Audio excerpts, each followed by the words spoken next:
প্রধানমন্ত্রীর পররাষ্ট্র বিষয়ক উপদেষ্টা হুমায়ুন কবিরের সাথে বৈঠক করেছেন ইউরোপীয় ইউনিয়ন এক্সটার্নাল অ্যাকশন সার্ভিস ইইএএস এর এশিয়া ও প্যাসিফিক অঞ্চলের ব্যবস্থাপনা পরিচালক এরিক কুর্জেভেইল। আজ রাজধানীর তেজগাঁওয়ে প্রধানমন্ত্রীর কার্যালয়ে এই বৈঠক অনুষ্ঠিত হয়।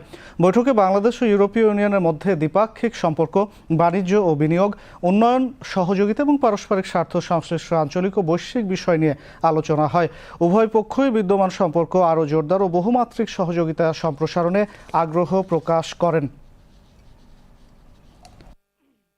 বৈঠকে ইউরোপীয় ইউনিয়ন ইইউ ও বাংলাদেশের মধ্যে সমন্বিত অংশীদারিত্ব চুক্তি কম্প্রিহেনসিভ পার্টনারশিপ এগ্রিমেন্ট জোরদার করা ও বাংলাদেশের সাম্প্রতিক রাজনৈতিক অগ্রগতি নিয়েও আলোচনা হয়। প্রধানমন্ত্রীর পররাষ্ট্র বিষয়ক উপদেষ্টা হুমায়ুন কবির বাংলাদেশ ইইউ সম্পর্ককে আরও গভীর ও কার্যকর করার উপর গুরুত্ব আরোপ করেন। ইউরোপীয় ইউনিয়নের পক্ষ থেকে বাংলাদেশের উন্নয়ন অগ্রগতির প্রশংসা করা হয় এবং ভবিষ্যতেও সহযোগিতা অব্যাহত রাখার আশ্বাস প্রদান করা হয়।